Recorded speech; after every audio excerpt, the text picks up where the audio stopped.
عورت شوہر کی اجازت کے بغیر کسی غیر مرد سے کلام نہیں کر سکتی. آج یہ بڑا مسئلہ ہے, عورت فون پہ کسی سے اپنے پرانے کلاس فیلو سے بات کر رہی ہے, شوہر کو اعتراض ہو رہا ہے, کیا تم مجھے برا سمجھتے ہو, تم مجھے 2 نمبر آدمی سمجھتے ہو. بھائی سمجھتے ہو نہیں سمجھتے, شوہر کی پرمیشن نہیں ہے تو آپ بات نہیں کر سکتے. یہ بیسک حقوق ہے, کیونکہ آپ اس کے لیے باؤنڈ ہو چکی ہو, آپ کی رخصتی ہوئی ہے, شک کا راستہ بھی نہیں چھوڑنا آپ نے اس کے لیے.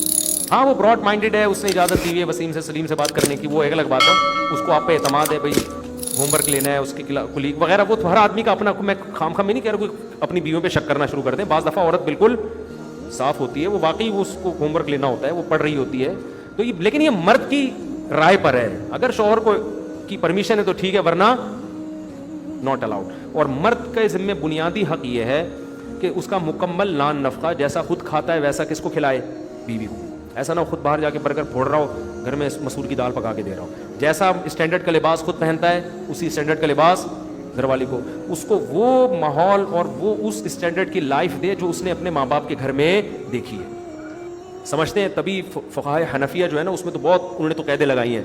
امام حنیفہ کی رائے یہ بھی ہے کہ اگر عورت اپنے باپ کے گھر میں ان کے ہاں ملازمین کام کیا کرتے تھے تو شوہر کے ذمے ہے کہ بیوی کے لیے ملازم کا انتظام بھی کرے, کیونکہ قرآن کہتا ہے کہ اچھے بھلے طریقے سے پیش آؤ, تو ہر ایک کے بھلے کا اسٹینڈرڈ دوسرے سے مختلف ہے. عاشروہن بالمعروف ہے نا قرآن میں, تو جو اسٹینڈرڈ ہے آپ اس اسٹینڈرڈ کی لائف اس کو, ان کے گھر میں اگر اے سی استعمال ہوتا ہے تو آپ کو بھی ایئر کنڈیشن لگا کے دینا پڑے گا, ان کے گھر میں اگر گوشت کھایا جاتا ہے تو آپ کو بھی کیا کرنا پڑے گا, تو وہ اسٹینڈرڈ کی لائف دینی ہے. یہ عورت کا بنیادی حق ہے. سمجھتے ہو کہ نہیں, یہ بیسک ہے.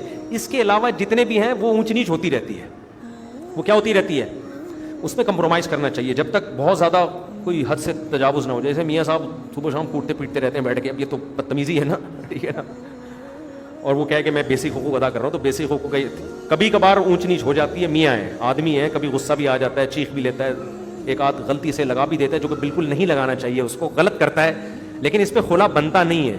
اس پہ یہ ہے کہ مرد کو بھی تنبیہ کی جائے گی, عورت کو بھی, کہ یار ہمیشہ تو نہیں ایسا کرتا نا, اس دن میٹر گھوم گیا تھا تو کوئی بات نہیں, بعد میں برگر تو عورتیں کہتی ہیں ہم تھپڑ کھا کے برگر کھلا رہے ہیں, ہمیں کیا پاگل ہیں کیا, برگر نہیں کھلایا, معافی مانگی اس سے. تو یہ سب چیزیں گھروں میں ہوتی ہیں, ان کو قانون کے ذریعے کنٹرول نہیں کیا جا سکتی. ان میں دونوں کو برداشت کا حکم دیا جائے گا. جس نے تھپڑ لگایا اس کو کہا جائے گا آئندہ نہ لگاؤ, جس نے کھایا اس کو کہا جائے گا یار ایک ہی لگایا نا, ہمیشہ تو نہیں لگاتا, برداشت کرو, اس کے احسانات بھی تو دیکھو. اس طرح سے چلایا جائے گا, ہنسی خوشی زندگی گزاریں اس طریقے سے. ہوگا کچھ بھی نہیں جب ہوگی نا شادی, یہ سارے احکامات ایک طرف دریا, پھر بولو گے یار یہ ہو کیا رہا ہے میرے ساتھ.